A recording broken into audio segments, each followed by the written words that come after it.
Omusumba Rose Bugingo focus y'ebiseera ebisinga ebeere ku bantu bano b'obuli ekigambo kubanga abantu bangi abajjeewo bonna bola abatudde mu church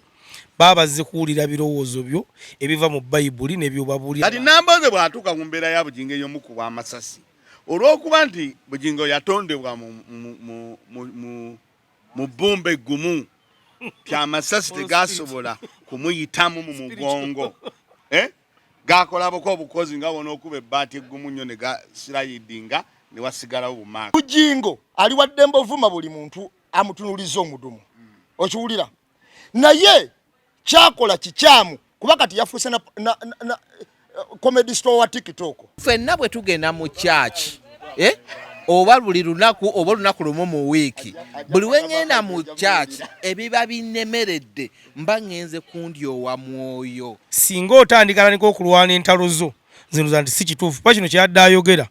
yadde nga akuma mu bantu bano omuliro nti omukyalo ono tatwagala yatankana n'amasasi gaffe. Bugingo bw'aba mukuba amasasi gigenda myezi ebiri gigenda myezi egi naye akiremeddeko buli kaseera kyabeerako alina okukakasa abantu. Kakati bwana Bugingo nga pasita dini kijosoma ekkiriza okuvuma okulumba buli muntu buli kukibulira kye akigattirako ekintu ekyensi ng'ate alina gwalumba gwayingizaawo. Pastor Rose Bugingo owa Kanani lwakuba tayogedde linnya nti Nambooze niye kugamba olaba ebigambo by'omukulu n'omubiri gwe engeri gye yagambye naye omusumba ennaku zino nno munyiivu omusumba munyiivu ennaku zino yagambye nola abantu abamu nga bali awo siza kukyogera ekimu ngeri yakyogedde nga bali awo annyonnyola amasasi tegakwatagana ate ye bagenda omukuba omusirikale yamugamba nti loota simanyi situka kwegamba omusumba ndozi yakoze okubuulira enjiri ng'ali ku kintu eki kimu kyokka omusimba gwe kyoba omanya nti byayogedde nzisinza kubyogera ani nze okusinza ku balabi baffe ab'Emboozi Mukati audience gye tuyina nze sinza kubyogera ye nga yadde abyogera kubanga ebimu nze ku saidi yange we yamweyambulidde n'amugamba nti wakuba amasasi omukulu n'agamba abantu nga babi musumba n'agamba naawe oli musiru jjo nkuwa ekitiibwa naye naawe oli musiru ogamba abantu babi gwe bulijjo olowooza ki n'agamba era yakyewuunyiza nnyo lwakuba yaganja okutumenyera ku mannya gaabwe abantu nga bannambeemu gwe nnyo okwerakakisa mukuba mukozi munnange okuba nti adde amuwa ekitiibwa naye yageze yeyambulira nnambeemu namugaa kale bulijjo abantu bagamba tebakubanga masasi so kyavudde amu nagamba naawe oli musiru omutwe gwo gugamba ki nkulaze ebiwundu mu mugongo nkulaze n'ebyokusimu so ebiri fresh manya ebiri fresh ndoza byebiri ku simu kati bino byakala so nagenda okusindikira akatambi k'omusumba gwe kyomanya yayogedde kikanga 100 ng'ali kuwe mukono era abaana batekawo n'obutambi awo nga balaga nti ali kuwe mukono n'agamba ye bwe yalwala naga gavumenti essaawo ssente abantu ngano babajjanjabe naye nga ya nothing tebalina makulu so nze nja kusaba omusumba Rose Bugingo focus y'ebiseera ebisinga ebeere ku bantu bano b'obuli ekigambo kubanga abantu bangi abajjeewo bonna bola abatudde mu church babazze kuwulira birowoozo byo ebiva mu Bayibuli n'ebyobabulira naye singa otandikana niko okulwana entalo zo zino zanti si kituufu pa kino kyadde ayogera yadde nga akuma mu bantu bano omuliro nti omukyalo ono tatwagala yatankana n'amasasi gaffe ekyo kyetaaga tubaze okubuuza omubaka Nambooze oba amwagala kati sakozi nze ogandi muloka ya sakozi eyo omupiira oguliko mu maaso sigwayo kinzijako entegeera yange ati ekitematema kuba omusoma Bugingo alina newe yagambidde n'ogamba mbu oli analysis gwe analyst gwe nga gwoyogera ebyo abakola analysis namugamba gwe naye nga nebyogerako tobimanyi noga abantu babeerawo babeere ayina byadagendayo Sakozi Nambooze nze mbadde nkigoberera ekyo kya Bugingo ne Nambooze naye buli olaba omuntu ng'afuba nnyo kakasa kyaba ayogera aba takyekakasa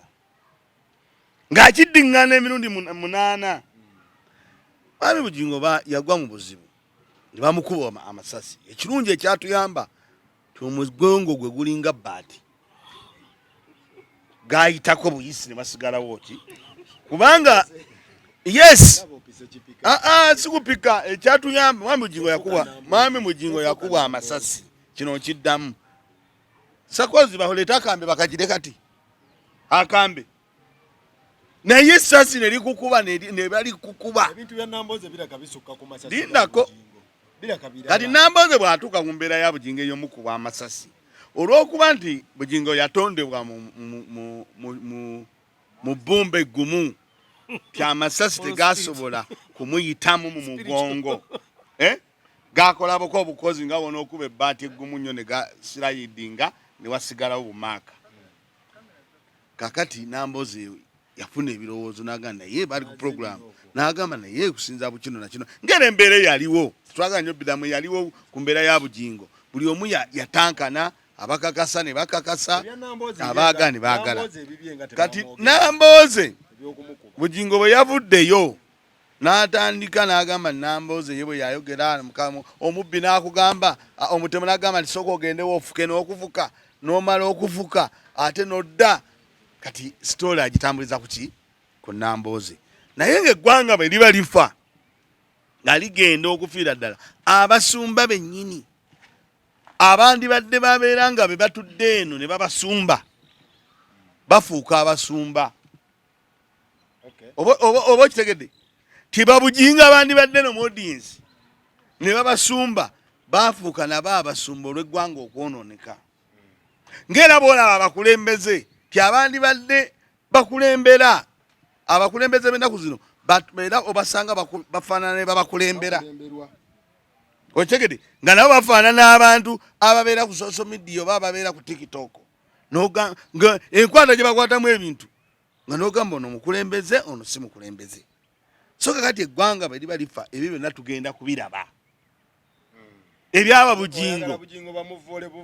anti kati kankubuulire Bugingo bwe mukuba amasasi gigenda myezi 2 gigenda myezi egi naye akiremeddeko buli kaseera kyabeerako alina okukakasa abantu oba okitegedde naye nga ye yennyini yandibadde amanya mu mutima gwange nti nze nga Katonda omanyi nze nkulembeza nnyo Katonda ye bw'aba amanyi nti baamukuba amasasi ekyakireke abantu boogera abantu bajja kwogera gwe manya mu mutima gwo nti bankuba oba tebaakola ki tebankuba kubanga ebintu bye twabadde twagala biddamu byewuunyisa nze nalaba omukyala nga tavangayo okukola wadde statement negi bwe bajja eri mugindage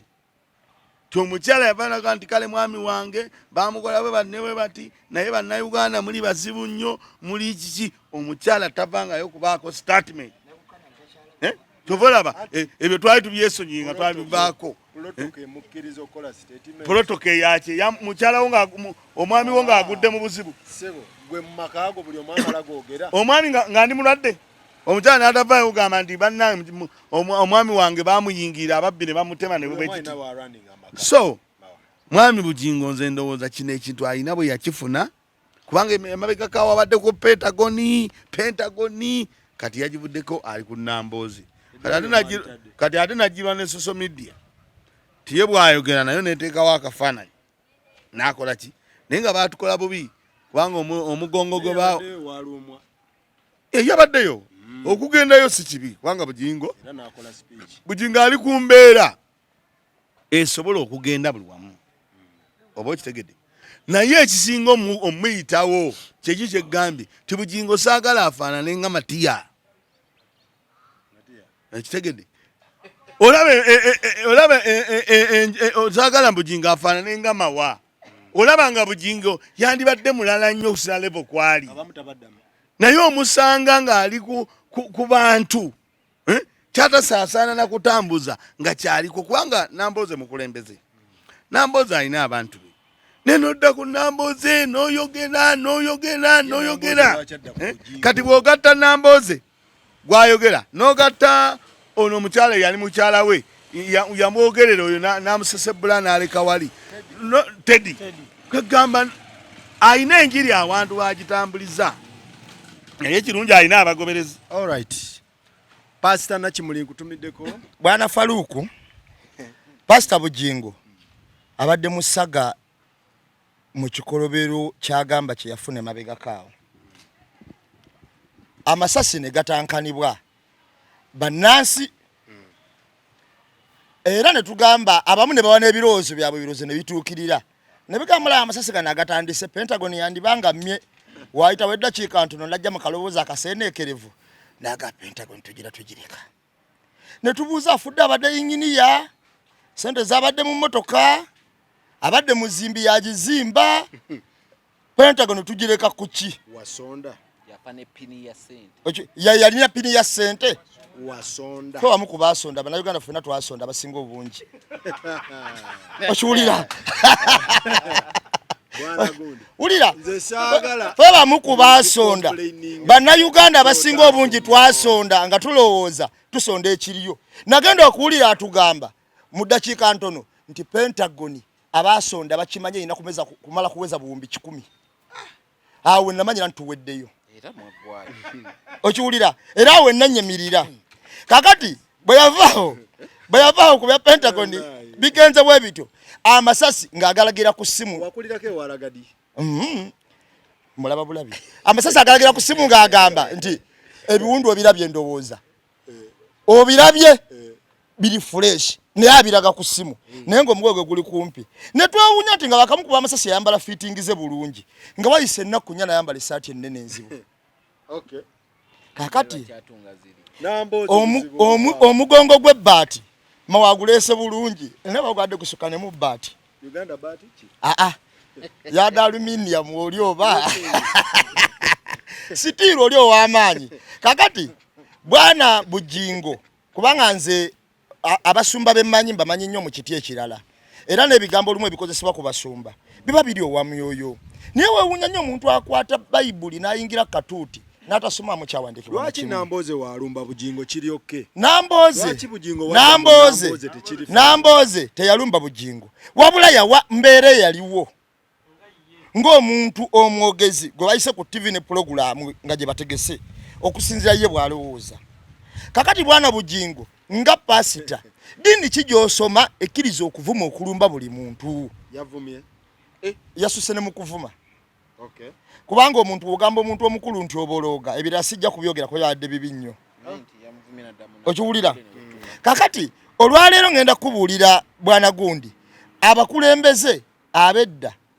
balinga kyakulabirako naddala abaloyo b'eddiini ab'emyoyo era nga bwe tulaba nnabbi oba omukulembeze w'eddiini ajja mu kitundu kuyamba ku banaku be bannabbi bedda bannabbi b'omulembe guno ate bo basabiriza banaku bo bagaggawale wekiri ab'omulembe guno betuyina basabiriza banaku bo bagaggawale twali tuli awo enkuba n'etonnya ne tufuna budget endala laga tenti zonna ziweddewo amasannyalaze eno gye tuliga kutusewo n'ebire eno temubitegeera tufunye budget twetaaga ssente okiwulira awo nali mbuuse kakati ebyo tebina ezo programu za church tezina oziyingirira naye ate azibuulira abantu fena n'ennamba n'ateekako azigabira ama TV gonna naye tagamba nga teekako ate kasita agamba nti gwe teekako Katonda akuwe bo baba baagala ekintu basaba ffe ffe tuba twagala ne tugenda baga Katonda agenda kuwasaba Katonda lwaki bo nga baagala okuzimba amaka gaabwe amatiri bona bajja kusolooza ffe nze njagala okuwamukira bapasita bano abayaaye abeerimbise mu bintu abeerimbise eddiba ly'endiga nga munda misege Bugingo ali wadde Emboozi buli muntu amutunuliza omudumu okiwulira naye kyakola kikyamu kuba kati yafuuse na comedy store wa TikTok era ffe nga tunoonya comedy tulaba Bugingo kubanga gyabuulira sinjiri Faluku enjiri kwagala kusonyiwa mirembe bwe obugundu bwa Katonda butambula kakati ate Bugingo bukyayi kuwalana n'okola status zonna nga gwe oziwaana Katonda naye nga mutima gwe oli wa sitaani Katonda tabimulya kuba Katonda akebera mutima okiwulira Katonda akebera mutima kati zino status zolaga nti ofaananye obwa pastor oba obwa Katonda mutima ko ku office waffe nga service ozibanze tulera okubeera nayo mu mwezi nga bajja basonda akasente ne batekeke service eyo n'ekiweebwayo we batuka kunze nabagamba nange olwaleero omukulu wanjo kyeyo siri bulungi kuba bulijjo mbadde mwocha kitegeera nabo olumu batwokyeyo kuba tuboocha nnyo tuboocha nnyo naye week eno bwe tutunulira first Nambooze yawa at a time bwe yali topic everywhere bwe yakyogerera si bwe naye we yayogerera buli omu yali point of discussion TVs buli kiwamuli wamu si yakipika kyafuluma nga ali ku pano ne batandikirawo amawulire kwe gatandika pano gye yaliko era ne kiggwawo sinsada mumulyanga abyogera I do not know lwaki pastor ati yalinze ne yeetegeka naye mu kwetegeka kwe wabaddewo bapasita abasatu ababadde balidinze wiiki eno nga beekuba polisi yafulumizza olukalala bano badde bateesa enteesa zaabwe okunsuula biki nti nga kuliko Sempa kuliko Kayanja ngabonda Kiganda bonna nga bali awo nga bamuliddeko platform n'atuula wansi kuba ye yafuuka pastor wa kutrendinga alina okutrendinga n'amanya oba mubi wa bulungi kati ye n'amanya nti mbeere no we yajja ani gwe saakwatako ono we mukwatako banda bamangu najjukira kati agenda tula mu listi ye ng'abasinga bali bagamazeewo kuba bo bafulumiza ne dot sinti bano badde bekulira amasimu bagala kunsula ono nga n'amanya gonna weegali bagataddeko bagapininze era babadde beetiise wiiki nga buli omu TikTok be baliko n'atunula mugundi ye bwati mu ka screen kena mwaka ivu n'agamba ono waliwo ono gwe fayire etannaba kuggwa n'agireeta era balitu abantu babavuddeko ne basooka ba fronting ono nti n'amaloboozi bagasindikiddeko wano nalabeeko ba bloggers abamu nga yatuuka n'ogamba eddoboozi no bavadde nsindikira wano pastor kyakoze Nambooze ne ŋŋamba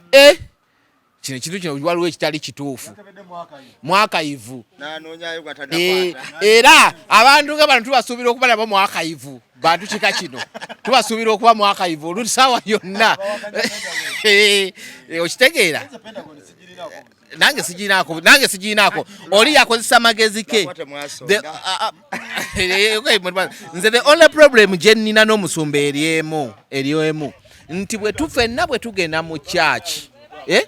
oba buli lunaku oba olunaku lumu mu wiiki buli wengenda mu church ebiba binnemeredde mba ngenze kundyowa mwoyo nzikakkane ebiba binnemeredde mu wiiki eyo yonna bye neetisse mbitwalira pasita nandyowa omwoyo kati bwe ntuuka mu church kifo ky'okundyowa omwoyo ate nga naawe ebikulemeredde obitukasukira tubikuyambeko otukumamu muliro nedda ssebo twaliyo naawe nali mbaddeko mu saaviisi ye ne muzeeyo oyo twali tugenze kukwata tayokyera weyavaawo yafubutuka ekikumi enfuufu yagira twali tulina byetugenze okukwata nga batuyise twaligenze ne bigi naye kubuulira ayina buli kukibuulirwa kye akigattirako ekintu ekyensi ng'ate alina gwalumba gwayingizaawo kati ye mufo ky'okulyowa abantu emyoyo okitegeera ate ye aleeta service ng'alinga abagamba nti nange munkwatireko ono si waffe tumuwe okitegeera enjiri etuuke mu bantu era kyovola eyo teba njiri olwo omugugu ogukwatiddeko nange oyo tanjagala ate alumba ffe munkwatireko namwe mumuwe nsitondyoyo emyoyo okulyowa emyoyo kyekino bannange oba oyise mu wiiki eno ng'olina ebala ebikulemedde yesu agamba kola bwoti weegire bwoti wiiki ejja bijja kutera ewe ogenda okubayo ng'akwongeddeko buzito kana ate bye wazze nabyo akwongeddeko olina gw'olina okulaba gw'olina naawe okulumba era mwakayivu ye nsuubira ono mwali Ayo bajaji kubaka enfufu. Edward the Great tukutumiddeko ne ba TikTok abenjawulo. Point Media. Point Media tobika logo Edward the Great temubika waliwo ne chamiri oba chamiri wanu bichi muri banji banayi mwebale nnyo mwebaliride ndoza nabawo we bayiza we bagattira tetubalina aho tabu waliwo ne Jose da Bloga Jose da Bloga oyo si yakole oli omukyala Emily Smith waliwo Point Media banji waliwo zasanyula waliwo atema oba oyogeranga ye naali bwati abanga atabirika ababwati yabamuyita ani oyo ababwati tayogera kigambo kyonna agiraba abanga ayagala okukaaba omusajja asanyula oyo omweru tujja kubakola bonna tujje tubalabe naye nze oyo asinga okunyumirayo ababwati akakufaananyi ka vidiyo abanga alinga mawube tetubalinaako tabu yonna mugende mu maaso nekyemukola kubanga kyetwagala ebintu obubaka butuuke ku bantu gye bulina okugenda. Batumiddeko mwenna gye mubeera nga mukikubira naye nze Pentagon sigirinako obuzibu. Pentagon oba togiinaako buzibu toba munnansi. Munnansi yenna omutuulira munnansi yenna ng'alaba waliwo we babbira essente za munnansi munne alina okulumirirwawo. Bugingo talina muntu gwabba kyova nze nayogerawo dde wano ne mugamba nze Pentagon sigiinaako mutawana era simubanja kubanga nze saasonda waliwo akubba mu lukujju talina mutawaana mwami Bugingo sente z'abantu azitwala mu lukujjukujju okitegedde mpaka Pentagon nga sigenda gikuwa oba otutte mu lukujjukujju obtaining money by what? It's not false. Ono so mwena makiriza nti pastor era muwaye ekiweebwayo. That's not false pretense. False pretense yandibadde mane olukujjukujju naye oli alina structure wagiteeka we mugenda ne mukuŋŋaanira era n'abagamba zino ze muwayo za kino. That's not false pretense. Okigambo oyogere kya luzungu naye kati kankikunnyonnyole naye nga ekyo bwe kitambula njagala tugendeko owali nawulidde Mugema bamusondedde kasente naye sakooza ekyewuunyisa nti abayimbi bonna mu ggwanga omuntu yakagenda okulaba Mugema bamuyita Ajeti Sabu wa Nattoolo ne Yaledi yabaddeyo ku Lwokuna omukulu Elias Salongo gwako yagenzeeyo naye n'agamba atandiseewo ensawo ey'okubanga bamusondera kasente n'agitandikawo ne miliyoni emu eya dikash ya Mumpeke n'omukulu Sewanyana eyali MP wa wano naye n'agamba nti atandise n'emitwalo 5 n'amuwa ebbaasa bagenza ogibikkula ng'erimu emitwalo 10 kati abanjibwa emitwalo 4 ate ogwo si gwe gusoose ne kulonki era oba yali lonki ya Mugema awo era kalenda yali mmeya yali MP w'Emakindi naye yagambye nti atandisewo n'emitwalo 5 aga Uganda n'amukwanga ebbaasa bagenza okugibikkula ng'erimu emitwalo 10 so kati omukulu Sewanyana abanjibwa emitwalo 4 ezitali za buliwo ngaana ganajja ono akigambye bulungi atandise n'emitwalo yagambye agenda kuwa emitwalo 5 ku mitwalo 5 n'awaako emitwalo 10 nga giri mu bbaasa.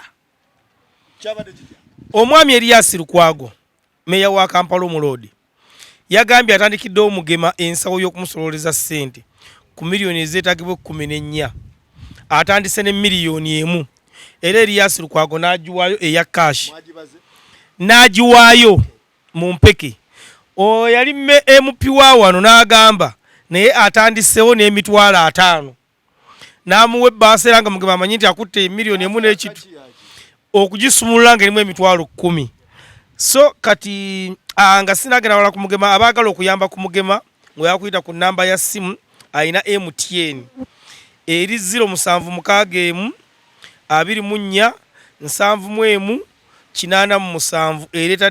David Mugema. Airtel eri 0704 71 08 kinana era naye eri mmanya ga Daudi Mugema. So Daudi yagambye nti ebbasa yabaddemu 10. Enki kozi gwe kuguni toliiko ku social media toliiko era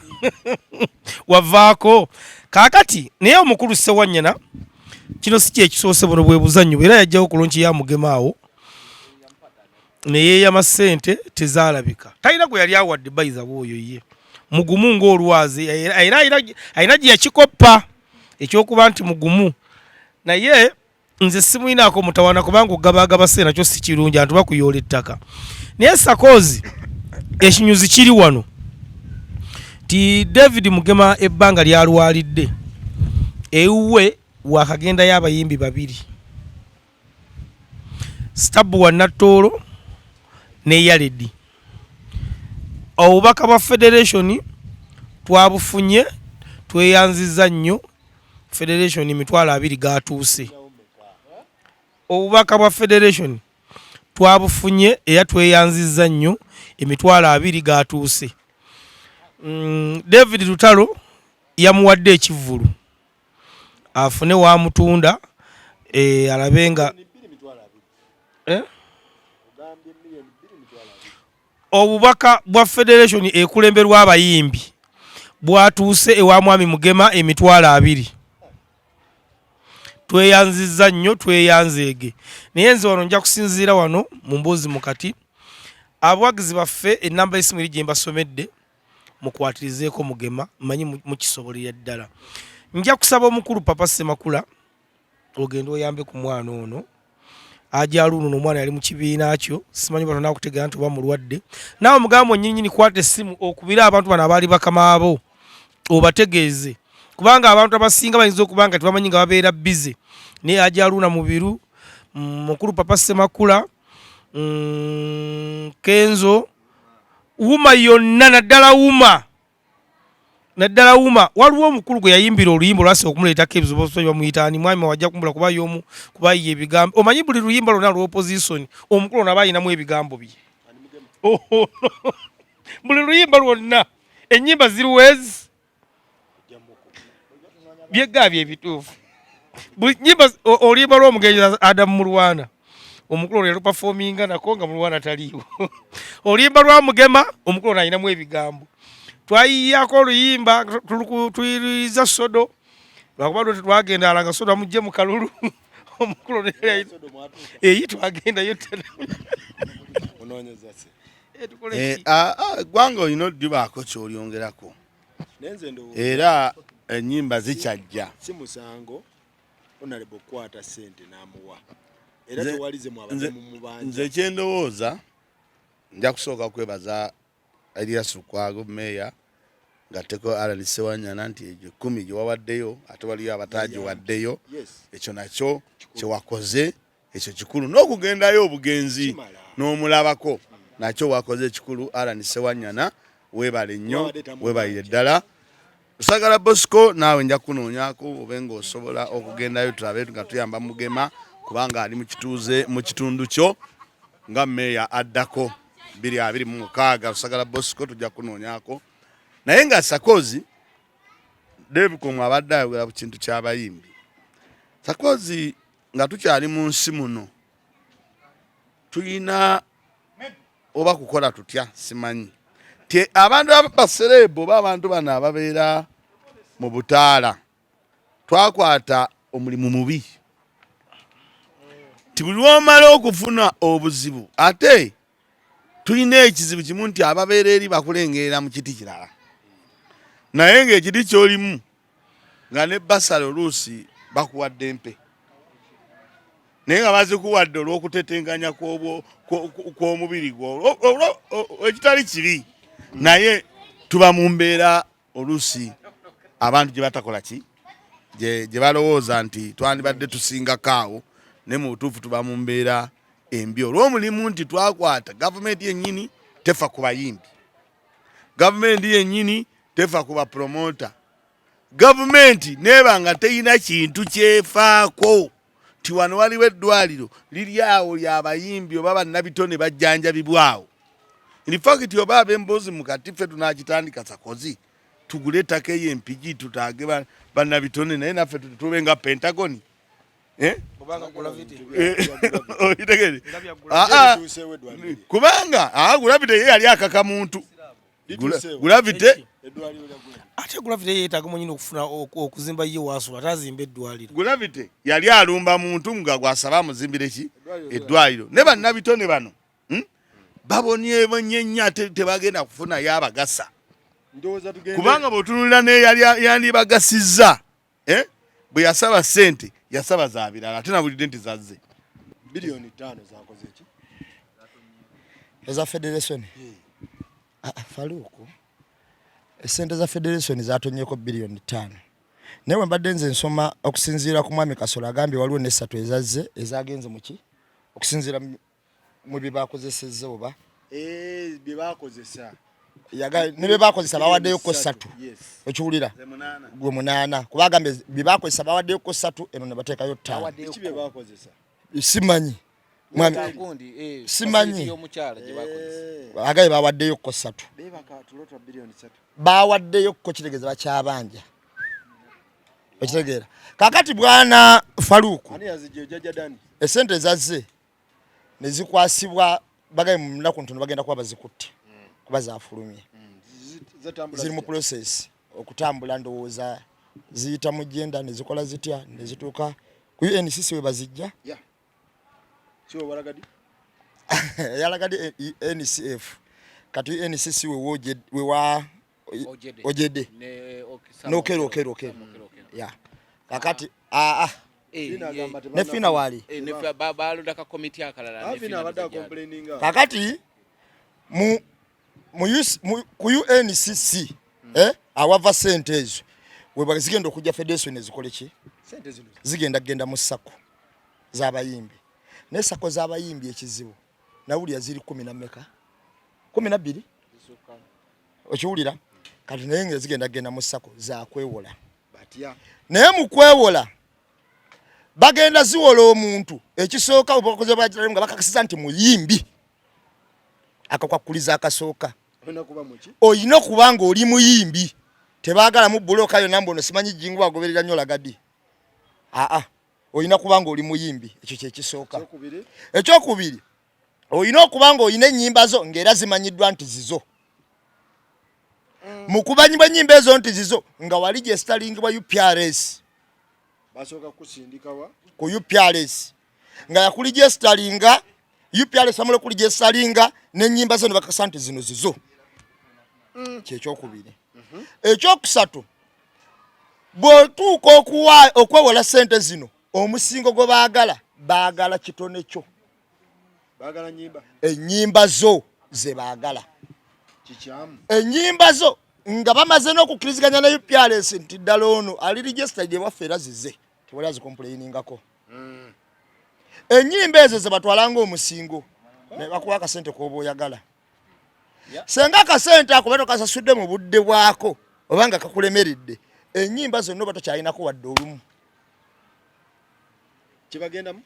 be baba ziinako amateeka gonna bategeera ddi nti nze ennyimba zange zijjamu sente weeziti era bagenda kuwa omuntu sente kusinziira ku buzito bwa nnyimba ze. Mwami David Wamawa engeri gye bali bategesi bayinza kitunyonyola kino kubanga bayina abayimbi bagula milioni 2 bayina be bagula 5 bayina wo 7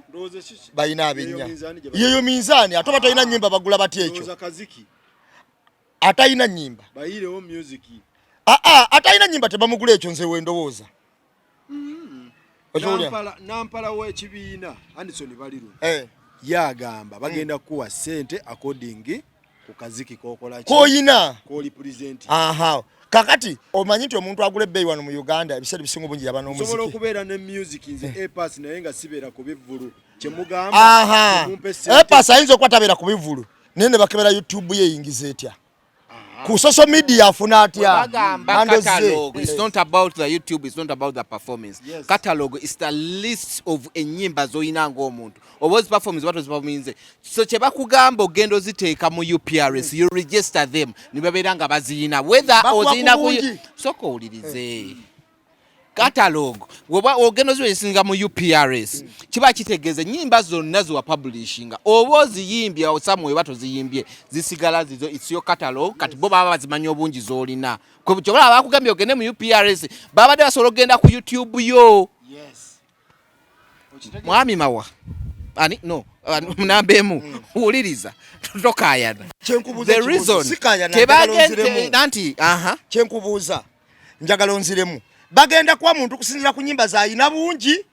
oba kusinzira ku value zayina mu kuyimba asemu value sigale bagamba value bandi tunulira promoters bandi tunulide YouTube but the reason nti gendo is registering mu UPRS because it's the collecting society ya government is under URSB okitegeera kuba ye collecting gundi z'abayimbi royalties. So they collect according to nyimba zo registering zeyo ne wokolo limanga olu performance emyaka 10 nga lusinzo kuyinza nga registering na UPRS tebalukuwera ko sente so there is the reason why bakugamba ogende enyimba bajja kuwa okusinza ku nyimba ze wa registering ayo kiba kitegeza zezizo not zo performance kati kyembuuza era tokizeemu esento kuwa obungi uliriza esento kuwa obungi bagenda sinzira ku bungi bwa nyimba zoyina oba kuvaliza nyimba zoyina engeri abantu gye bazaagalamu obungi bwa nyimba zo registering mu UPRS under UPRS bagenda kufa ku bungi bwe baba bagenda kufa ku bungi value y'enyimba wejjiramu uliriza we value y'enyimba wano wejjiramu nti womalo registering mu UPRS ne lutandika okuzanya ennyo ku media katatawo value yejja kuba UPRS yeba trackinga monitoringa sigwe zogize ng'oli bali kubanga nze bwe ngamba ono baba kyaleese edda yasinga bwe kigenda okubeera nga bagenda kuwa sente kusinzira ku bungi bwa nyimba bw'oyina batusosiba abantu bagenda wa abantu sente ze batajja sobola olumu kusasula kubanga waliwo abantu bangi abalina ennyimba ennyingi nga tezikola makulu ani kati jjukira ngenda kuwa ekyokulabirako tugenda kulira okaya na later ojja kugenda bakugambe olina okubanga overifyinga nti oluyimba lulwo bagende baluyise mu mashini nga mulimu samples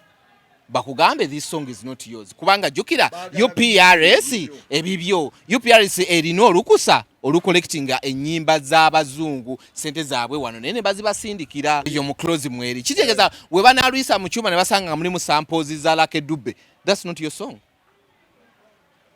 kyandikoleddwa kitya omuntu okwewola sente betaaga sente betaaga ki munewola entuufu ekituufu kiri nti federation yava ku mulamwa twakyogerako emabega kaawo bannabitone bannanyini biyiiye babadde tebeetaaga ssente era tebalina kibazaagaza naye baagala biyiiye byabwe kuvaamu ssente nga tebeewoze bwewoze byo bennyini nga bebivaamu ssente nga tebeewoze kati yene ensobi kenzo ne banne gye bavuga era bo bwe baalaba ssente zino n'omulamwa baaguvaako dda nti baagala kufuna mu biyiiye byabwe gavumenti yabavuga ne bateeka mu kabadi k'okwewola era bo gye baagudde gavumenti yabawadde yabawoze zakusasula okiwulira zakusasula kubanga we babatwala nnyimba zo nga musingo kiragira ddala nti zakusasula bakujjako n'ekikyo okiwulira kakati olwaleero faluuku ojja kuwulira omuntu ng'atuuse okuyimba nga bamugamba nti ate kati ggwe ku bbanja litukubanja olina kuyimba eri oba eri nyimba tuziyina zaffe twabawa sente zaffe gezo oyimba eri tukulabe okusinziira ne ku nyimba zino ge twakwako deposit luno naluno toluyimba bali zi depositinga y'ennyimba kakati anti obwavu ngenda kugamba obwavu mpologoma Banejaloja yabiddusemu abagezi yagambe nedda iye yababulidde n'abagamba ffe tujja sigala ku sente z'abawagizi baffe era manejaloja webale nnyo esente zino ez'okukola tuzitegedde bulungi katusigale kuza abawagizi baffe tubeere awo naye ate abali obubi bangi era bajja genda baseewule zazze zaali zirina okujja zibadde zikereye bukere era bajja zeewola be banaawamba banaabawamba naye ate kati banaawamba bameka ojja genda okwesanga buli luyimba wano olusinza okuba samples ezirimu zirina gwe zikwatako era bagenda basiba busiba era bo tebasasula bajja kumyanya nze baali bakyali muuma ne babawa akasente ak'okwewola waliwo gwe baakawa bamuwoba kweso n'ayimira mu kisano n'agamba zino ssente kangene ndyeko enkoko bannange obusente bwa gavumenti tubadde tetubulyangako kangene ndyemu enkoko abalina emirowooza bwetyo bangi abagenda okugenda nga bazirya obuli ebya ssente buli omu alina theory eyiye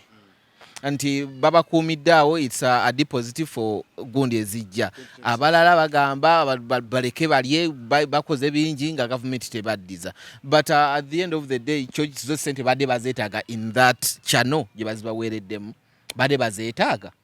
like really bwe baali batandika startup capital wa music waabwe nga bo nga batandika nga malemigo ngende mu music n'akuba oluyimba olwasooka ne luhiitinga n'asobola okugula akamotoka akaasooka singa awo nyini we batandika ne bagamba tutandika okuyimba naye gavumenti mutuwe capital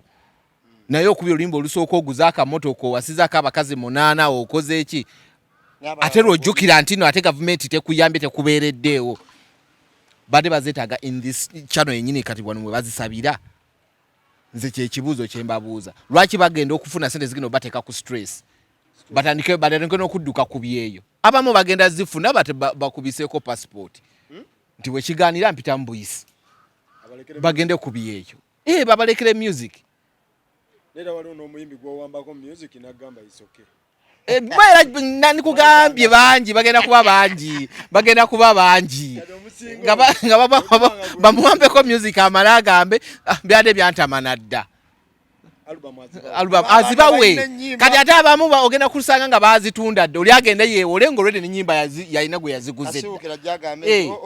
okitegeera abaasigalawo bakugambe nti banayo ennyimba ze muwamba sizooyo ennyimba zaffe baleete n'endagaano okitegeera kati oli aba alina kunoonya waayitamu kitegeeza ate bo olina kuddayo kwewola ate osasula ebbanja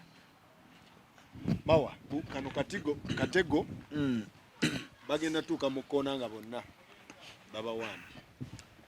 kakati esente z'abayimbi ezo nze nyinza obutaziroboleza katego kubanga abayimbi ekisooka balina obusobozi obusasula ssente ezo bwebanga bazifunye tekisooka bagamba nti bagenda kuziwandiisa ennyimba zo zibeere muki RPS UPRS jjukira nti ye following ennyimba zo zikubwa zitya mu bbaala lediyo ezikubwa etya ezivaamu zitya akasente kati ako bwe kakuŋŋaanya ng'ennyimba wazimuwa nga ku bbaala eri waliyo gye zikuba ne lediyo akasente nga UPRS yekajjayo awo ebejja kukola ki ebejja kwesasula nze ku ntegeera eyange esusseemu nti kididi bwakeera n'ajjayo miliyoni ye emu buli mwezi atugamba oba buli mwezi okitegedde ti omuyimbi ye asobola okuba okwesasulira singa baba baziwadde UPRS kwa UPRS yegera ku radio negamba ono wakuba oluyimba lwe tubanja service era yezikuŋŋaanya nezikola ki nezireeta waliwo abayimbi abali mu kiteekyo ng'era basoozifuna kati tunagenda mu eri simanyi era ekyo kisobola n'obbawonya nnyo ne batagenda na kukagwa oba okitegedde singa ennyimba zaabwe ziba zikubibbwa mu mabaala ziba zikoze eki ziba zitambudde naye ebiremesa ebintu bya gavumenti okuyamba abantu bano abawansi bandibadde bawa abantu nga mmwe ssente abateekawo platform ezisobola okusomesa abantu tikubanga buli we bawaayo ssente bagamba nti zino ssente zigenda kuyamba bantu bano na bano ekizibalemesa obukwakkulizo bakola ki bwe baziteekako obukwakkulizo nga ayina zifuna zigenda mulema olw'obukwakkulizo obwo oluusi obungi tikuba bwe baali bazireeta oba badde batembeeyo ekintu ekyo ekyokusula ku sereeni baleete bagamba abantu nti abanna essente zino alizifuna ajja kubanga bwati ne bwati ekyo tebakibagamba bakibagamba nga bamaze okujja bwe baali bayingira nga bali eri bajjuza sereni buli kadde buli wamande simanyi lwakumeka lwakubiri tebaababuulira nti sente ezo bwe zinaaba zizze tugenda zikola bwe ayina ozifunako yaono noono nabo tebaakola ki tebaakimanya kati zimaze okujja baleese obukwakulizo bamala oleeta obukwakulizo sente kkirizagaana zigenda sigala ku mmeeza ya bagitani federation sente zigenda sigala ku mmeeza yaki ya federation bwe zigala federation yokwo awo bano bafuna obudde obuzeegabira bano kubanga bano abali ku federation yabakulukulu kubanga bali uliriza zibalengezizze mu banka andi zize mu banka ani azisayiningayo mu banka ozijjayo nti teziba za kwegabira basobola Anderson byabadaga saha namugamba tolowoleza mu yabadde ebyo babyogera balimba bwe bamala sente okuziwa toyangayo nga bagamba parish model sente ziremedde mugende muzinone obadde ndoza to following bintu bimu nga bagamba ziremeddeyo bwe ziremerayo bano bafuna kuba bali bogamba basayininga kenzo baamala okujjuza nti ngenda kutwala sente tulina bwe tugenda okuwola ng'atwala ewoli finance director asayininga ng'amusayiningira nga zijja mu federation bani abasayininga ku company ya federation ku account era be bakenzo oba be bannanyi oba bano bannanyini association ze baba bakola ki bateekawo naye kati nze wale yange weeri timuwala wange Betina Namukasa agenda zifunako atya talina music okitegedde alina music naye ayinza okuba nga mu kategere eyo ey'okugamba nti agenda amuwandiisa akole ki teyakola ki teyagenda mwami Lutaaya ayina matovu bano mikwano gyaffe bashiba baani abali obulungi ate ogenda beera nga bebafunye eki nga bebafunye akasente ako kyovola mwami Roja yagambye tiffe tetugenda zino nayo olw'ensonga tujja sigala ku bawagizi baabwe tibwagenda okutunuulira nga ne zibagenda omuwola azikola okitegedde obwo obukadde obwo buwumbi tubuulira naye butono bw'ogamba nti ogenda bugabanya abayimbi buli omu agenda kwewola sente meka kyekinnamba emu kyaddaga nti bagenda bawola okusinza ku nnyimba okukola ki ne bw'ona olaba nga bagenda kuzeewola era ojja laba nga abalina obusobozi bakingi saha baani bebeewola ono omuyimbi bambi gw'obadde otawaanya owa wansi oluusi n'ennyimba ze tezitunda nga yaddaga yeewola akola akadaala omuteereddewo obukwakkulizo tagenda zifuna saganago tagenda kuva mitiyana saganago tagenda kufuna ate nga musajja wattu muyimbi ayimba bulungi oba okitegede anti muyimbi naye talinateeka sente gundi musiki we eri gye bagamba gy'olina ofunira sente oba okitegedde kati ogenda okakkana ng'abantu bano abawansi esente ezo oluusi be zandiyambye tezigenda kubayamba zigenda kusigala mu bantu bali hidamaani ayina obusobozi eri bamumanyi ayina obusobozi obusikayo kenzo yennyini ali wano ng'anoonya baleema ng'anoonya baani jjukira kati ayinako ne baayisa omukono okitegedde bano ayina bano baayisaako omukono ng'obudde bukutte ng'abagamba gundi ani ono leeta egundiyo oba okitegedde gwe tuteekeyo ojja laba nga bano abaana abawansi tebafunye sente bamugema abali mu bizibu baliri pazo tebalina bagenda zijja tebalina bagenda zijja kubanga obukwakulizo bataddewo ono omusuubuzi yali abaddeko mu kibuga awo ekiremesa sente za gavumenti abantu ozifunamu obukwakulizo muziteekako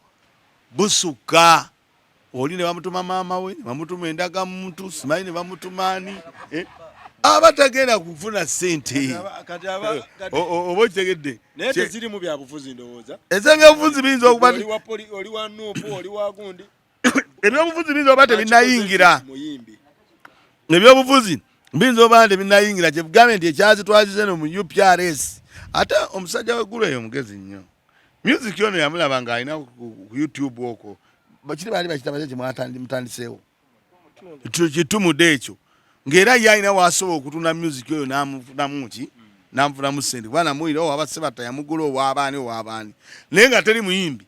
agenda kuzzaayo sente abayimbi abandisobodde okuzzaayo sente ate beebo nga mulaba manager lojo omuyimbi we nti abo bo basobola kubanga bo bakola emirimu gyabwe gitambula oba kitegedde naye bano abalala music waabwe bana bagandi mukulu mugema music wo muteekeyo ne bamuteekayo oyo ayinza afunayo okitegedde ennyini akola ekivulu kya mitwalo 4 emitwalo 4 n'avugako amafuta ga mitwalo 2 oba okitegedde kali obalaba ndi anti kubuulira akola ekivulu kya mitwalo 4 ne bamugamba jangu wano ekampiringisa omupitirewo n'ateeka amafuta n'agateekawo emitwalo 10 baliri pazo kati omuwoze sente agenda zisasula atya oba okitegedde so ebintu ebimu sente zigenda sigala mu abo abanene abeesobola naye basajja bange basaganago ababeere emitiyana bakube music wa sakozi ekisooka kya byonna kansooka entandike ne manager Roja manager Roja ekyokuva ekyobutobola sente zino tekimutaasa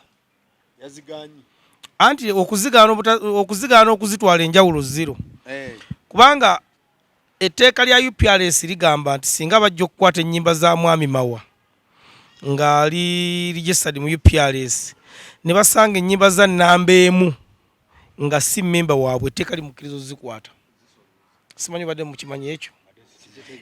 singa UPRS ejja okukwata oluyimba lwa Shiba member waabwe ku kompyuta oba wonna ku Climax wabula nesanga n'oluyimba lwa Spice nga si member waabwe amateeka gakkiriza okusolooza ssente ezo era bazitwale era Spice tebazimuwa anti etteeka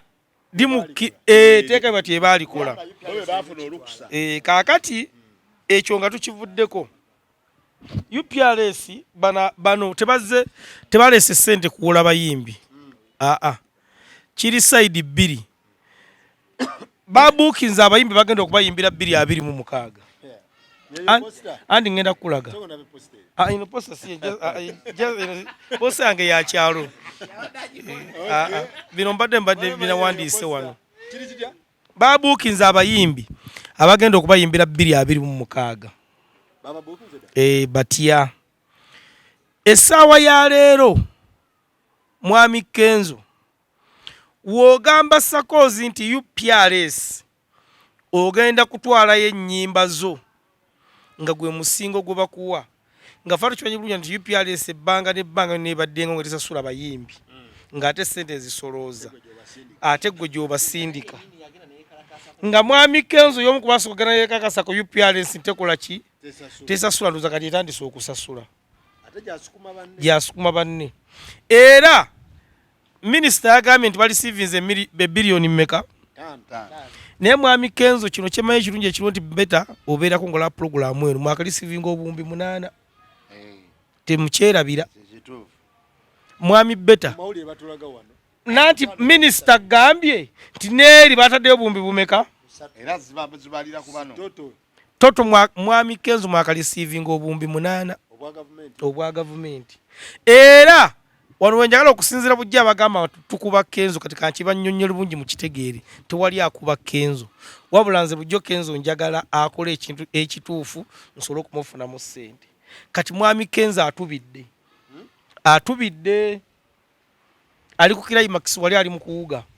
atubidde kubanga Kenzo wogamba nti omuwadde obuwumbi 8 abuwola abayimbi nkulayira bagenda singa bategenda wale ennyumba bagenda kugisenda egwe ku ttaka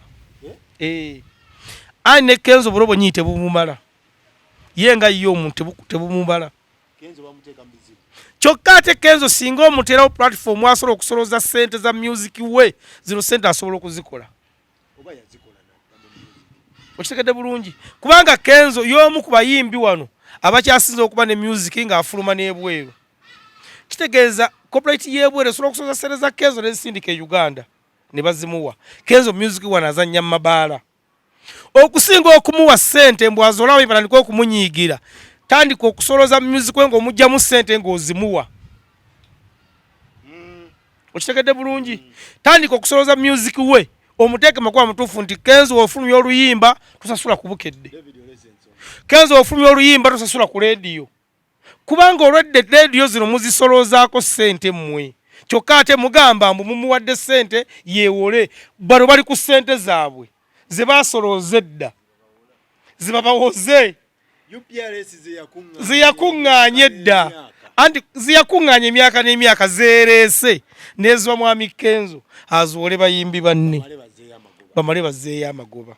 kati bo bakikoze emirundi emeka babuukiza abayimbi abanayimba 226 ne bakwata ne ku ssente zaabwe zabadde nga basolo anti ngenda kugamba Kazibe Kapo yafuna emitwalo egi na mu 10 Spice Dano ba yafunaana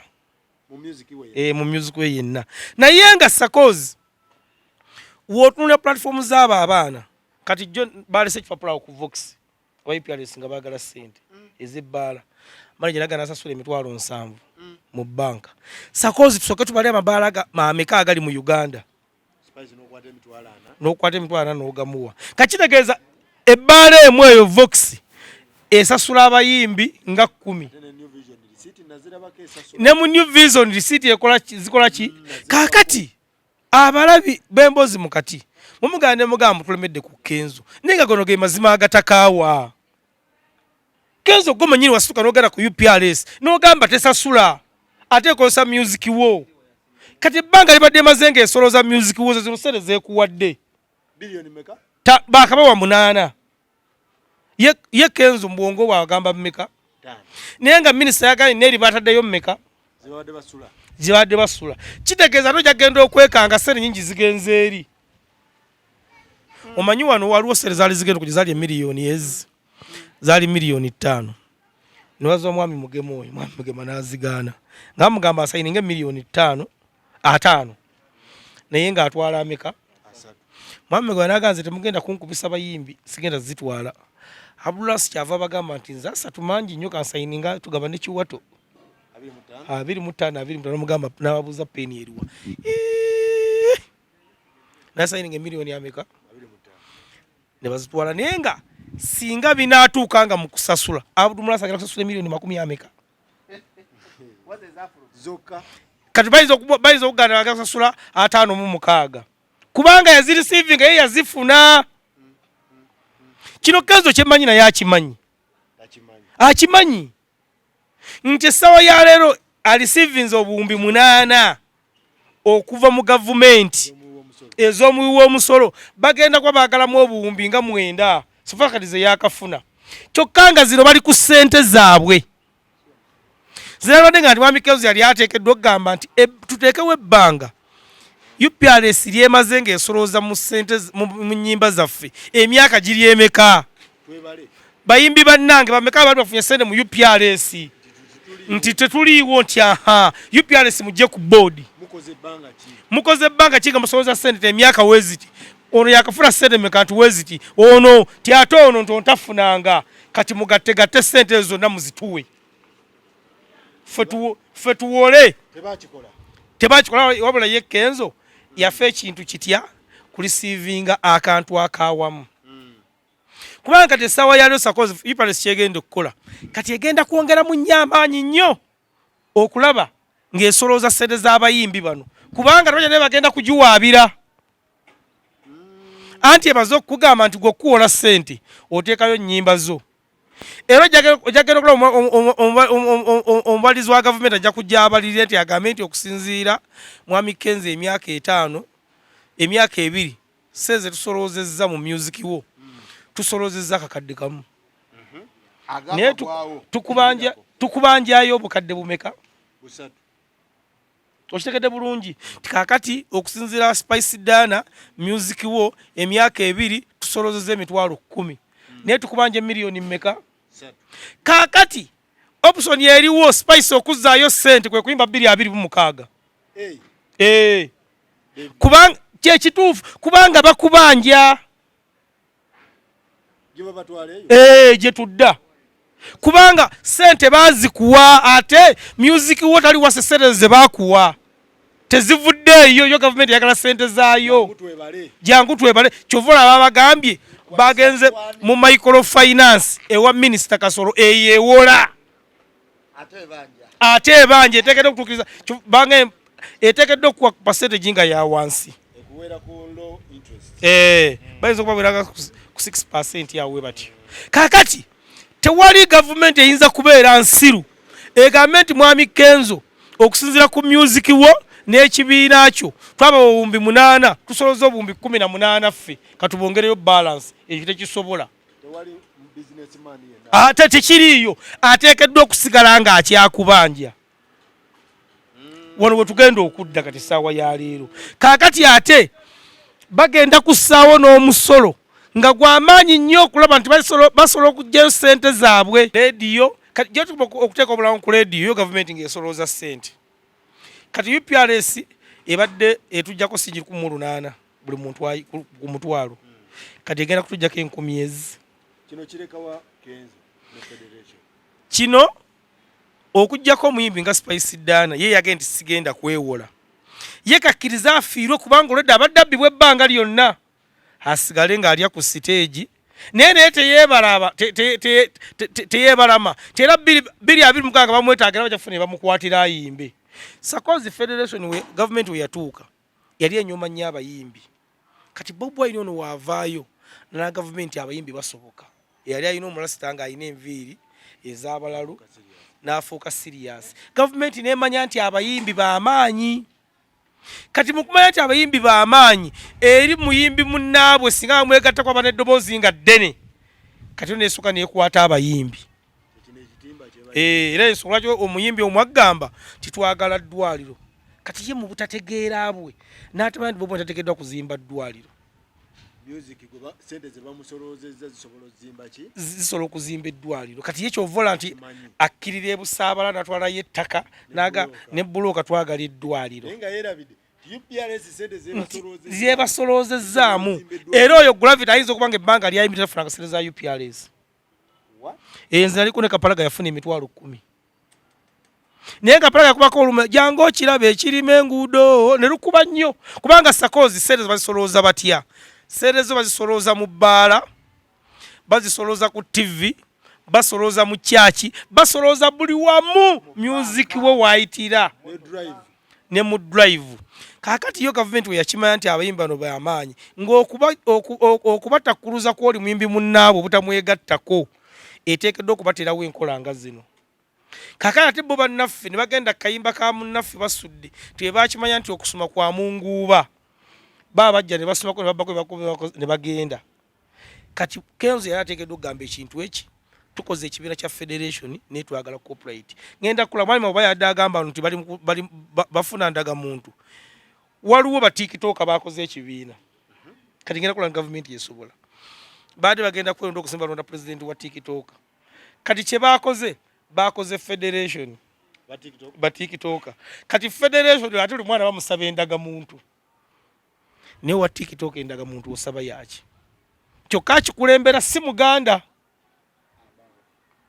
okitegedde bulungi endaga muntu zaki anti era nze nawuddira yabuuza nti endaga muntu kuffe abagenda okulonda ku tiktok endaga muntu mutwagaza zaaki kuba ekyo nze gundi yakiŋŋambye Uncle Nobert era yakirimu yaŋŋambye twakoze federation ey'aba tiktok Nobert kitegeeza bagenda kutandika okusaka ssente mu gavumenti nga bali kitole kubanga gavumenti wa muntu sekinnoomu kati ndowooza olabulamu engeri gyegenda etaayiza kati efuna endaga muntu z'abayimbi kubanga okwewola sakozi oteekeddwa okutwala endaga muntu yo eya maamawo eya taatawo bazirabe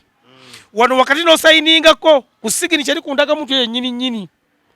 kati bakwate endaga muntu ziri ez'abayimbi bakwate n'ez'aba tikitoka tuli mu kuyomba eno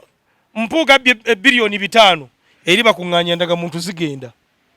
mpuuga agenda ayitiridde obubbi tikitoka ekoze federation ebyo tetubiraba kaakati basooka bafuna emikolo gy'aba tikitoka onna oba jjiri 3 babeere najjo bagenda gikwata tutuuke 226 bwe buno obukulembeze bwempulira baleekaanira bagala gikwa 226 tutuuke nga Kenzo okuyimbira muwoozi nze jjo nyina we naddira kwa sikifusaa sijja kitta nga meeting za muwoozi weziri emuke zigenda mu maaso nga abenkyukakyuka tuli mu tugoba mpuuga ngeno muwoozi meeting zigenda mu maaso kati essaawa ya leero sakozi nze nja kusaba buli muyimbi yenna ali eyo teyeewola ssente ezo buli muyimbi yenna ali eyo mwegatte ku looja kubanga sakozi essaawa ya leero kati omuyimbi nga Spice Diana